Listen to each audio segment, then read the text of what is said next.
मैं आज सर झुका करके मेरे आराध्य देव छत्रपति शिवाजी महाराज की उनके चरणों में मस्तक रख के माफी मांगता हूं। धरती पर आते ही आज मैंने पहला काम मेरे आराध्य देव छत्रपति शिवाजी महाराज में उनके चरणों में सर झुका करके क्षमा मांगने का कर रहा हूं। प्रधानमंत्री महाराष्ट्र जाकर छत्रपति शिवाजी महाराज से जो माफी मांग रहे हैं वो ढोंग है, और वो ढोंग इसलिए है कि गौरव मराठा और इस देश के हृदय सम्राट छत्रपति शिवाजी महाराज की खंडित मूर्ति को न महाराष्ट्र भूलेगा न ये देश भूलेगा। लोगों के, महाराष्ट्र के लोगों के, देश के लोगों के और विपक्ष के घोर विरोध ने उनको नाक रगड़ के माफी मांगने पर मजबूर किया।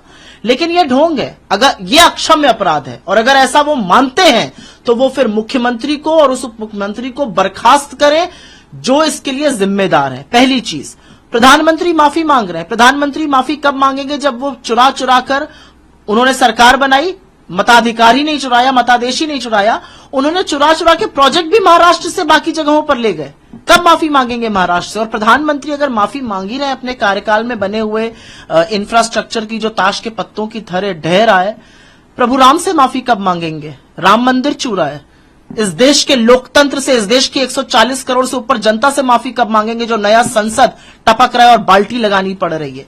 वो जो तमाम पुल और तमाम एयरपोर्ट इन्होंने इनॉग्रेट किए, जो भ्रष्टाचार की बलिवेदी पर चढ़ गए, तब माफी कब मांगेंगे? ये माफी नहीं, ये ढोंग है, और ये ढोंग किया जा रहा है वोट को ध्यान में रखकर। आदरणीय प्रधानमंत्री जी, आज आपको महाराष्ट्र की 13 करोड़ जनता के सामने नतमस्तक होकर माफी मांगनी पड़ी ना। केवल 13 करोड़ जनता का प्रश्न नहीं है, देश के 140 करोड़ लोगों का भी प्रश्न है। छत्रपति शिवाजी महाराज केवल महाराष्ट्र के आराध्य नहीं है, संपूर्ण भारत के आराध्य देव है। आज अगर उनकी मूर्ति में किसी प्रकार का भ्रष्टाचार पाया जा रहा है, उनकी मूर्ति खंडित हो रही है, उसमें लापरवाही की गई है, तो सिर्फ माफी से तो काम नहीं चलने वाला। प्रधानमंत्री जी, आपके मुख्यमंत्री को इस्तीफा देना चाहिए, उप मुख्यमंत्री को इस्तीफा देना चाहिए।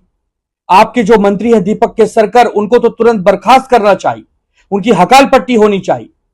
क्योंकि यह प्रश्न सिर्फ मूर्ति का नहीं है, यह प्रश्न हमारे सिर्फ महाराज का नहीं है, यह हमारी अस्मिता का प्रश्न है। छत्रपति शिवाजी महाराज हमारे देश की आन बान शान है। वो जरूर महाराष्ट्र में पैदा हुए, लेकिन पूरे भारत में उनका सम्मान है। हम उनको देवता समान पूजते हैं। और आज अगर आपको इस महायुति के कुकर्मों की वजह से माफी मांगनी पड़ रही है, तो आपको भी सोचना होगा कि आपने कैसे लोगों को अपने अधीन मंत्री बनाकर रखा है, कैसे लोगों को सरकार में आपने बनाए रखा है। ये आपके लिए भी सोचने लायक विषय है। प्रधानमंत्री जी, आप केवल भारतीय जनता पार्टी के प्रधानमंत्री के रूप में काम मत कीजिए, आप देश के समस्त देशवासियों के लिए प्रधानमंत्री बनकर उभरिए। आप इन सबका इस्तीफा मांगिए, इन सबको घर बिठाइए, नए लोगों को अवसर दीजिए। महाराष्ट्र की जनता इस विषय को केवल माफीनामे से छोड़ने के लिए तैयार नहीं है। आने वाले चुनाव में भारतीय जनता पार्टी और उनके सहयोगियों का सुपड़ा भी साफ